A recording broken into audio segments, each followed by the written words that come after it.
नमस्कार दोस्तों, आप सभी का एम्स फाइंडर में बहुत बहुत स्वागत है। आज की इस वीडियो लेक्चर में हम लोग बात करने वाले हैं periodic properties and their variation के बारे में। आईसीएसई क्लास 10th केमिस्ट्री के लिए बेसिकली वीडियो बना है और ये पीरियोडिक प्रॉपर्टीज़ का पार्ट 1 है।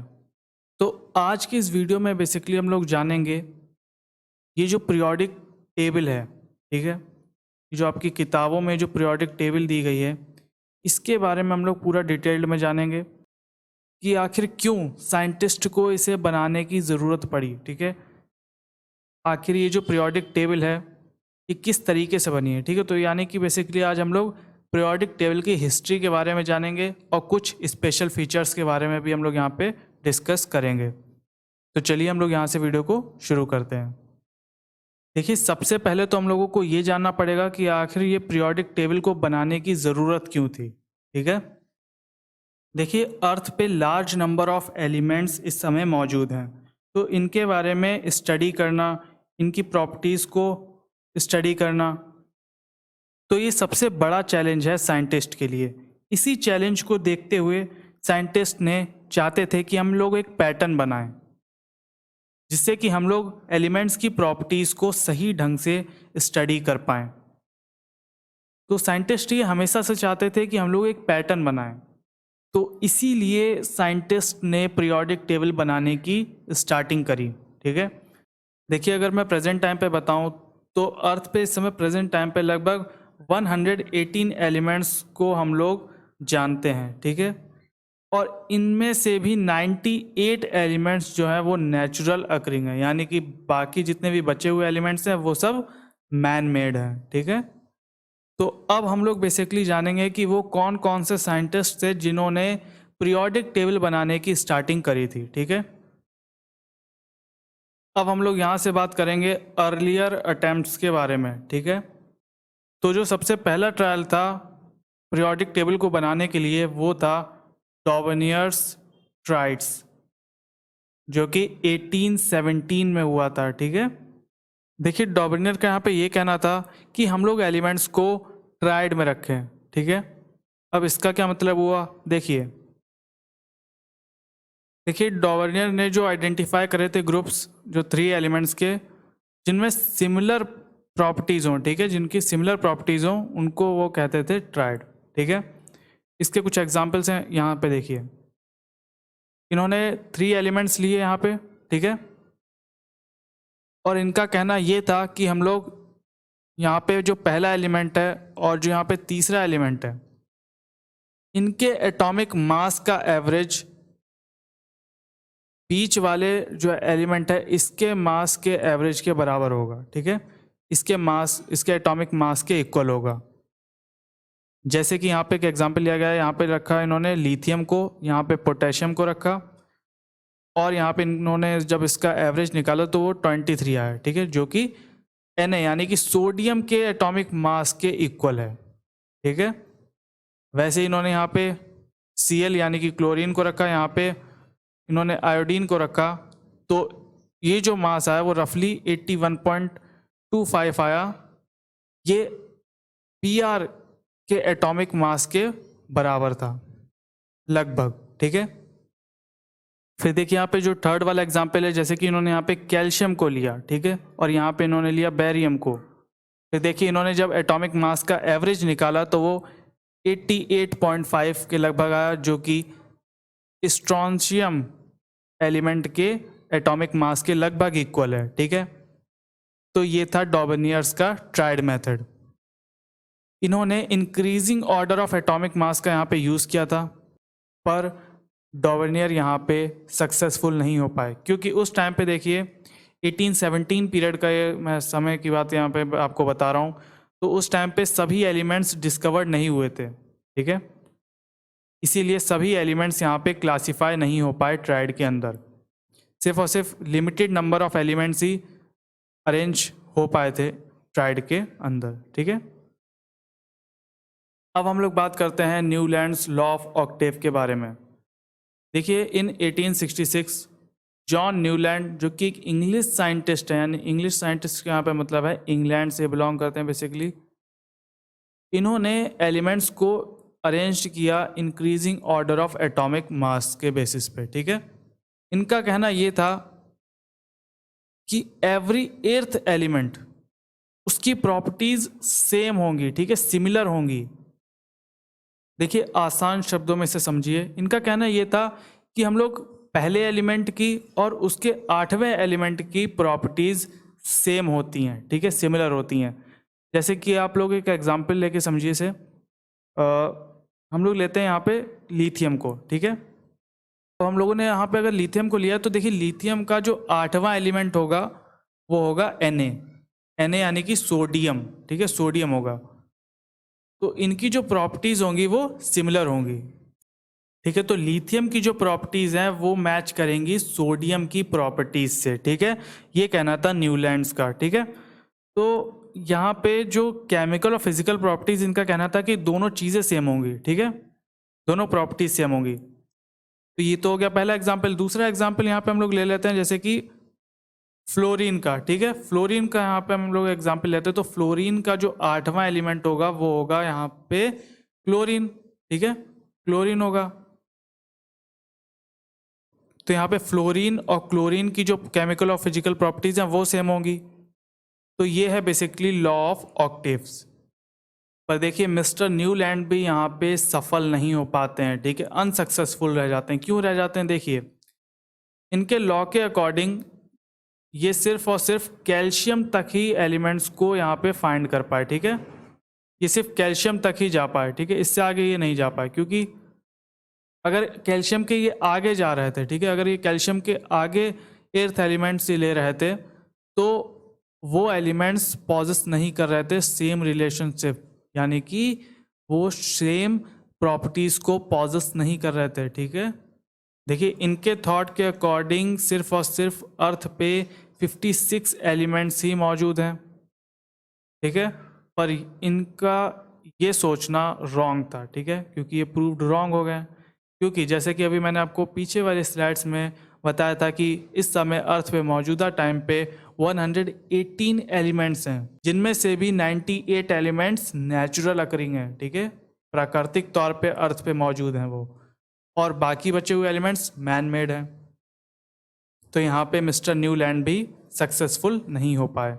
आगे बढ़ते हैं अब हम लोग बात करते हैं मेंडलीव्स पीरियोडिक टेबल के बारे में। देखिए जो मेंडलीव हैं, ठीक है, ये एक रशियन केमिस्ट हैं। इनका सबसे बड़ा, ठीक है, सबसे बड़ा कंट्रीब्यूशन है पीरियोडिक टेबल के बनने में। इनकी बनाई गई पीरियोडिक टेबल काफ़ी एक्यूरेट थी। अब हम लोग जानते हैं कि आखिर इनकी पीरियोडिक टेबल में ऐसी क्या बात थी जो सबसे एक्यूरेट निकली।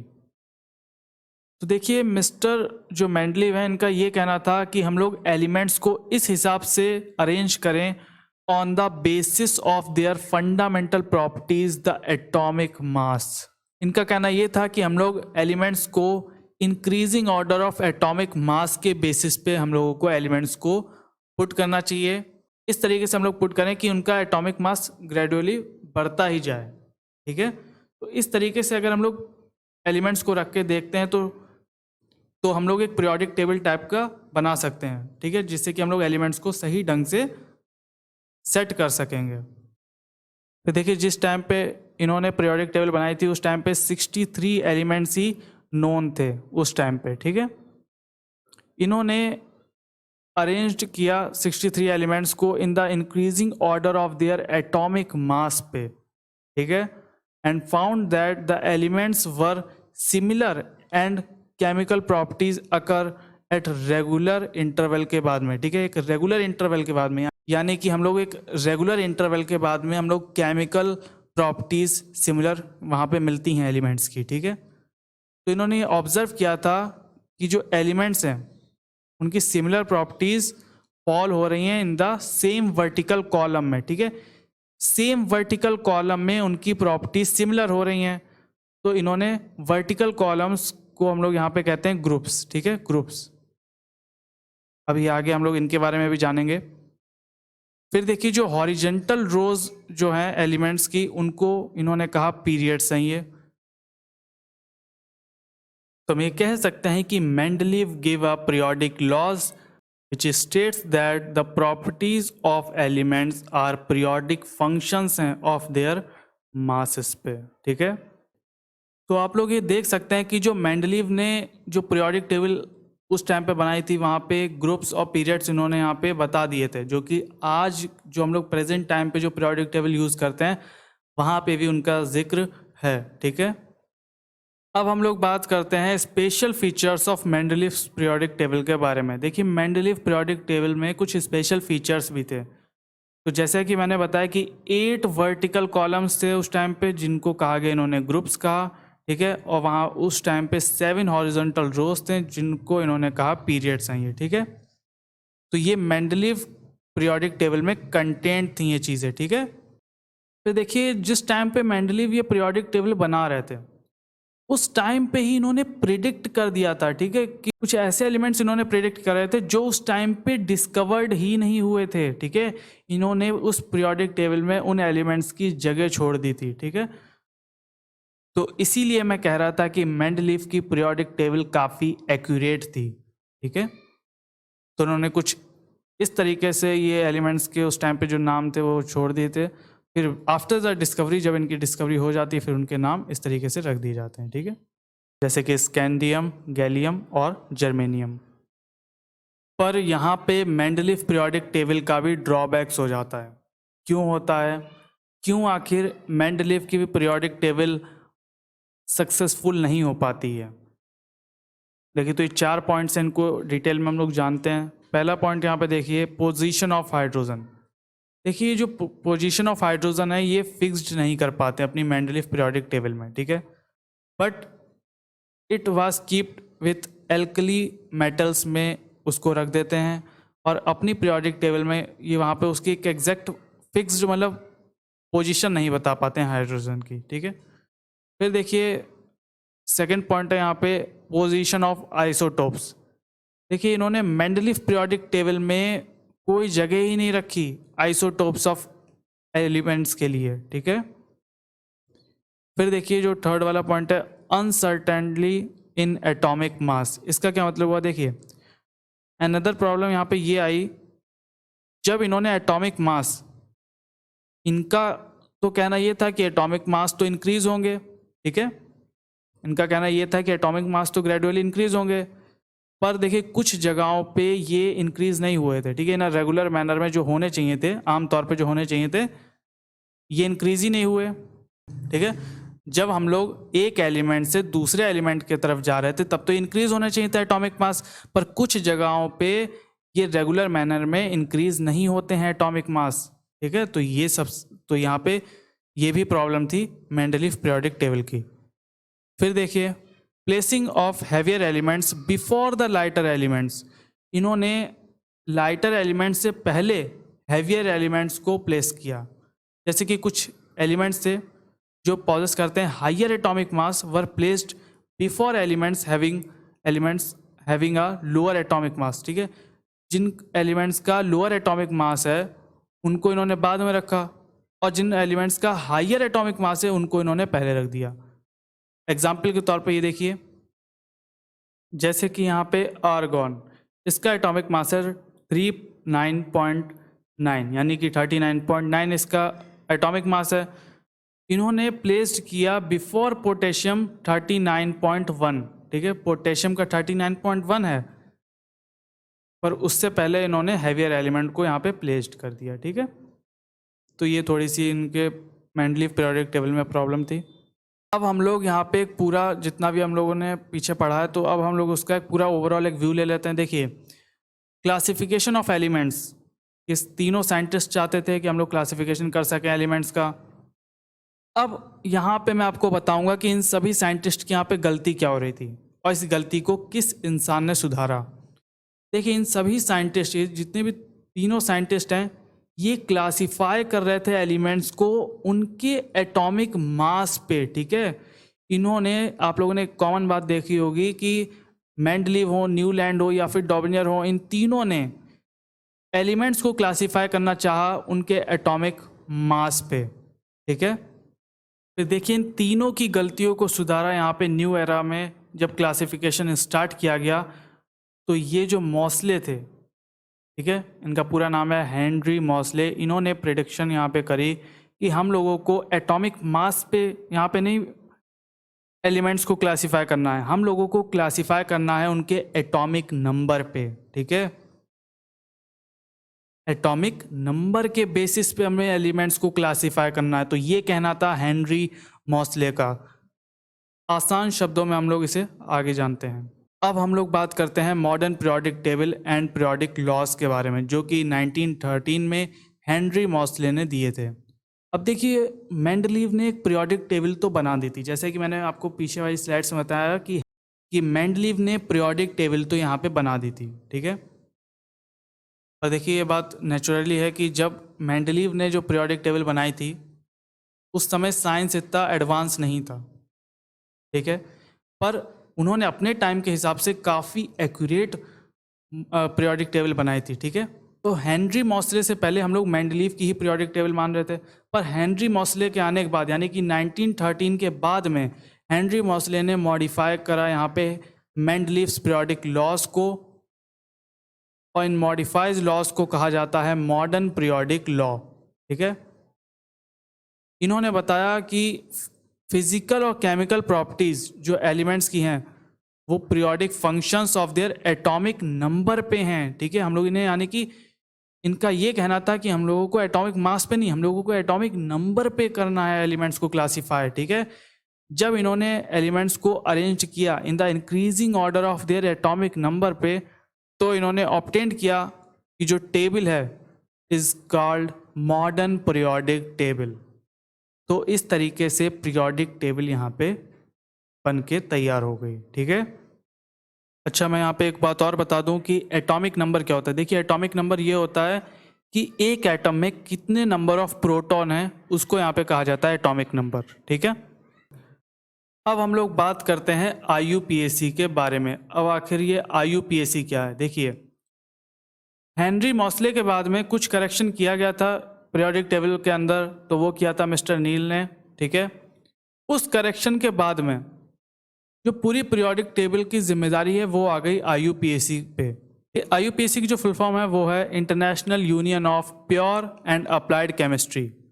तो पूरी जिम्मेदारी आ गई IUPAC पे। अब IUPAC का आप लोग कह रहे होंगे ना, आखिर काम क्या करती है ये? तो देखिए, ये इंटरनेशनल जो बॉडी है इसका काम ये है कि मान लीजिए कि कोई एलिमेंट है अर्थ पे, कोई नया एलिमेंट मिला है अर्थ पे, तो उस एलिमेंट का नाम रखना, उस एलिमेंट को अप्रूव्ड करना कि वो इस पीरियोडिक टेबल में ऐड होगा कि नहीं होगा, ये सब काम करती है हमारी IUPAC, यानी कि international union of pure and applied chemistry.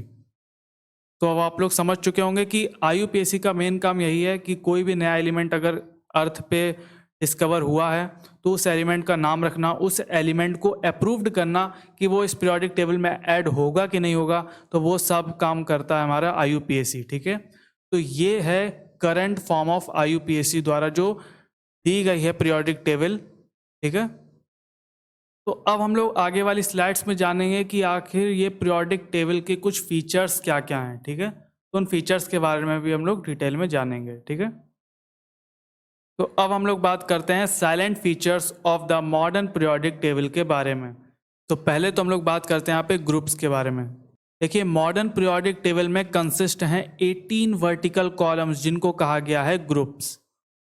देखिए, यहाँ पे इनकी बात हो रही है। ठीक है, ये 1 ग्रुप से लेके यहाँ पे 18 ग्रुप तक यहाँ पे कंसिस्ट हैं। ठीक है, इस तरीके से देखिए, according to the latest recommendation of IUPAC, the groups are numbered from 1 to 18 is known as long form of modern periodic table. ठीक है, इनको long form of modern periodic table के नाम से भी जाना जाता है। ठीक है, अब हम लोग डिटेल में ग्रुप्स के बारे में जानेंगे। ठीक है, उनके फीचर्स के बारे में जानेंगे। देखिए, जो पहला ग्रुप है, ठीक है, जो फर्स्ट ग्रुप ऑफ एलिमेंट है उसको हम लोग एल्कली मेटल्स के नाम से भी जानते हैं। ठीक है, कौन सा? ये देखिए, ये जो पहला ग्रुप है, ठीक है, इसको हम लोग एल्कली मेटल के नाम से भी जानते हैं। ठीक है, और ये फॉर्म होते हैं स्ट्रॉन्ग एल्कलीज विथ वाटर के साथ में। ठीक है, फिर देखिए जो ग्रुप सेकेंड एलिमेंट्स हैं, ठीक है, इनको हम लोग एल्कलाइन अर्थ मेटल भी कहते हैं।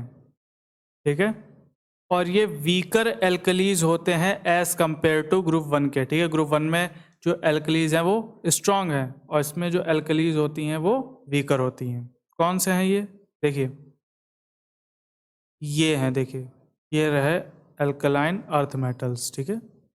अब हम लोग बात करते हैं ग्रुप 13 की। तो देखिए ग्रुप 13, अब कई बच्चे पूछ रहे होंगे कि सीधे ग्रुप 13 पे, बीच के ग्रुप्स कहाँ गए 3 से लेकर 12 तक। तो देखिए मैंने पहले भी बताया कि मैं यहाँ पे स्पेशल फीचर्स बता रहा हूँ पीरियोडिक टेबल के, ठीक है। तो जो मेन एलिमेंट्स हैं उनके बारे में मैं आपको यहाँ पे बता रहा हूँ, ठीक है, या मेन ग्रुप्स कह लीजिए। देखिए जो ग्रुप 13 एलिमेंट्स हैं इनको हम लोग कहते हैं बोरॉन फैमिली। अब ऐसा क्यों है? देखिए स्टार्टिंग में क्या है? बोरॉन है, इसीलिए इसको यहाँ पे बोरॉन फैमिली के नाम से भी जाना जाता है, ठीक है, ग्रुप 13 को। फिर ऐसे ही ग्रुप 14 को यहाँ पे कार्बन के नाम से जाना जाता है, ठीक है, कार्बन फैमिली। ग्रुप 15 को नाइट्रोजन और ग्रुप 18 को ऑक्सीजन फैमिली, ठीक है। Boron family, carbon family, nitrogen family और ऑक्सीजन फैमिली। फिर देखिए यहाँ पे जो 17th ग्रुप है जो कि फ्लोरीन से स्टार्ट होता है, पर हम लोग इसे फ्लोरीन फैमिली नहीं कहते हैं, इसको यहाँ पे ग्रुप 17 का नाम है हेलोजन, ठीक है। ग्रुप 17 का नाम है हेलोजन फैमिली।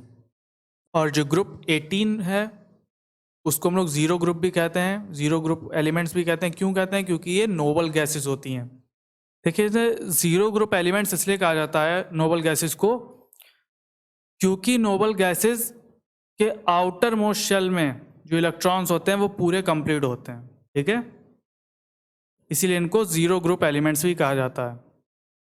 फिर देखिए जैसा कि मैंने बताया था कि ग्रुप जो 1, 2, 13, 14, 15, 16 जो 17 है ये मेन ग्रुप्स हैं, ठीक है, ये मेन ग्रुप्स एलिमेंट्स हैं, या हम इन्हें कह सकते हैं ये रिप्रेजेंटेटिव एलिमेंट्स हैं, ठीक है। फिर देखिए बचे हुए ग्रुप्स जो कि 3, 4, 5, 6, 7, 8, 9, 10, 11, 12, ये जितने भी बचे हुए ग्रुप्स हैं इनको हम लोग ट्रांजिशन एलिमेंट्स के नाम से भी जानते हैं, ठीक है। ये वाला देखिए, ये जो ग्रुप जो 3 से यहाँ जो 12 तक के लिए, इसको हम लोग, इनमें जो ये एलिमेंट्स हैं इनको हम लोग कहते हैं ट्रांजिशन एलिमेंट्स।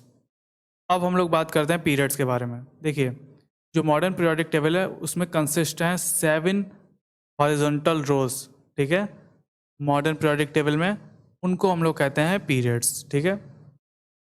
देखिए पीरियड्स बेसिकली क्या है? देखिए जैसे कि हम लोगों ने ग्रुप्स के बारे में हम लोग जानते हैं कि ग्रुप्स में जो एलिमेंट्स लाए होते हैं, ठीक है, जैसे कि मान लीजिए हम लोगों ने मान लीजिए फर्स्ट ग्रुप लिया, तो फर्स्ट ग्रुप में जितने भी एलिमेंट्स हैं ये, इनकी फिजिकल और इनकी केमिकल प्रॉपर्टीज सेम होंगी, ठीक है।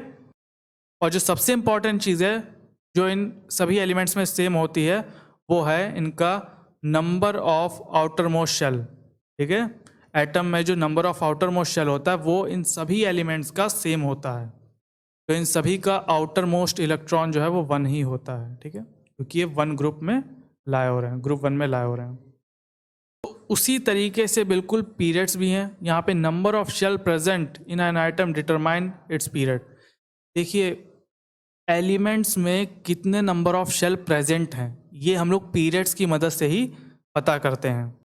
देखिए मान लीजिए ये सोडियम है, ये थर्ड पीरियड में लाया हो रहा है, ठीक है, तो जो सोडियम का जो स्ट्रक्चर होगा वो कुछ इस तरीके से होगा, ठीक है, इसमें 3 सेल्स होंगे,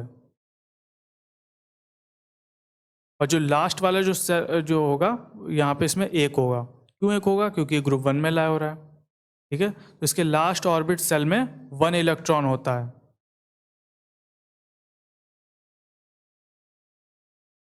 सोडियम के, ठीक है, और इसमें कितने शेल होते हैं? इसमें 3 शेल होते हैं। तो हम ये कैसे पता कर रहे हैं कि सोडियम में 3 सेल्स होंगे? ये हम लोग पता कर रहे हैं पीरियड्स की मदद से, क्योंकि ये थर्ड पीरियड में आ रहा है तो इसीलिए इसके 3 नंबर ऑफ शेल्स हो चुके हैं। अब हम लोग थोड़ा डिटेल में पीरियड्स के बारे में भी जान लेते हैं। तो देखिए फर्स्ट पीरियड है, इसको हम लोग शॉर्टेस्ट पीरियड के नाम से भी जानते हैं। इसमें कंटेनिंग होते हैं ओनली 2 एलिमेंट्स, हाइड्रोजन और हीलियम। देखिए हम लोग बात करते हैं सेकंड पीरियड की, तो देखिए सेकंड पीरियड को हम लोग कहते हैं शॉर्ट पीरियड, ठीक है, इसमें कंटेनिंग होते हैं 8 एलिमेंट्स और ये रहे उन सबके सिंबल्स, ठीक है। फिर देखिए हम लोग बात करते हैं थर्ड पीरियड की, तो थर्ड पीरियड को भी शॉर्टेस्ट पीरियड के नाम से भी जाना जाता है, क्योंकि इसमें भी कंटेंट होते हैं 8 एलिमेंट्स, ठीक है, तो ये रहे उन सबके सिंबल, जैसे कि सोडियम, मैग्नीशियम, ठीक है, इस तरीके से। फिर हम लोग बात करते हैं फोर्थ और फिफ्थ पीरियड की, तो ये इनको कहा जाता है लॉन्ग पीरियड्स। क्यों कहा जाता है? क्योंकि इसमें कंटेनिंग होते हैं 18 एलिमेंट्स, ठीक है, यानी कि जो atomic number 19 to 36 in the fourth period and atomic number 37 to 54 in the fifth period. Okay, ये रहा 19 से लेके 36 तक और 37 से यहाँ पे देखिए 54 तक, ठीक है। अब हम लोग बात करते हैं सिक्स्थ और सेवन्थ पीरियड के बारे में, जो कि लॉन्गेस्ट पीरियड्स के नाम से जाने जाते हैं। इसमें कंटेनिंग होते हैं 32 एलिमेंट्स। अब आप सभी का एक सवाल होगा कि ग्रुप तो 18 है, तो ये 32 एलिमेंट्स कैसे हो चुके हैं? देखिए, in group 3 and period 6 the elements from atomic number 57 to 71, ध्यान सुनिएगा, 57 to 71 ये प्रेजेंट्स होते हैं, जिनको कहा जाता है लेंथीनाइट्स। ये रेयर अर्थ मेटल के नाम से भी जाने जाते हैं।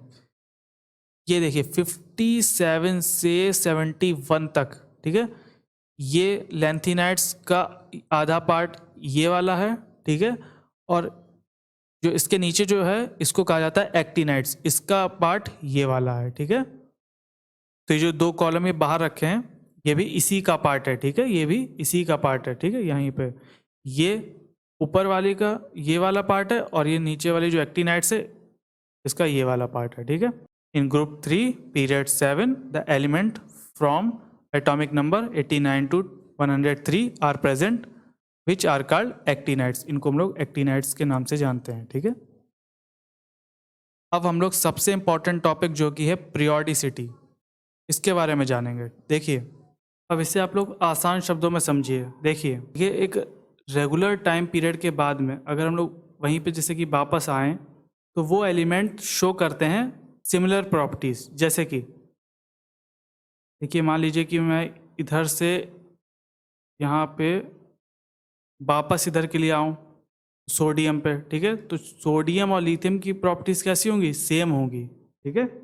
यानी कि एक डेफिनेट इंटरवल के बाद में तो जो भी एलिमेंट्स प्लेस्ड हैं उनके अंदर एक सिमिलर प्रॉपर्टीज शो होती हैं, ठीक है। तो इसको हम लोग कहते हैं पीरियोडिसिटी। अब आप सभी का क्वेश्चन होगा कि आखिर ये सिमिलरिटी सेम क्यों होती है? तो देखिए, सिमिलरिटी यहाँ पे इसलिए सेम होती है। देखिए, ये पीरियोडिसिटी है is the recurrence of similar electronic configuration होता है, यानी कि जो same number of electron in the outer most shell में प्रेजेंट होते हैं, इसी वजह से उनकी प्रॉपर्टीज सेम होती हैं। जैसे कि यहाँ पे ग्रुप 1 को ले लीजिए, तो यहाँ पे क्या है कि ये जो आउटर मोस्ट शेल है उसमें एक ही नंबर ऑफ इलेक्ट्रॉन होगा, ठीक है, यानी कि सब में सेम नंबर ऑफ इलेक्ट्रॉन्स होंगे यहाँ पे, ठीक है। तो उम्मीद है अब आप लोग समझ चुके होंगे कि पीरियोडिसिटी क्यों होती है, ठीक है, क्योंकि same number of electrons in the outer most shell में प्रेजेंट होते हैं, इसीलिए, ठीक है। यानी कि the cause of periodicity is the recurrence of similar electronic configuration. अच्छा, देखिए, पीरियोडिसिटी का एक फ़ायदा भी होता है। मान लीजिए साइंटिस्ट ने कोई एक नया एलिमेंट ढूंढा है, वो एलिमेंट उनको कहाँ प्लेस करना है, तो साइंटिस्ट इसे डिसाइड कर सकते हैं with the help of periodicity. तो इसी के साथ आप लोगों का यहाँ पे periodic properties and their variation का पार्ट 1 यहाँ पे कंप्लीट हो चुका है। अगर आपको वीडियो पसंद आया तो इस वीडियो को लाइक शेयर करना मत भूलिए। साथ ही साथ अगर आप लोग नए हैं चैनल पर तो इस चैनल को सब्सक्राइब करना भी मत भूलिएगा। इसी के साथ यह है वीडियो का अंत। मिलते हैं नेक्स्ट वीडियो में, तब तक के लिए जय हिंद, जय भारत।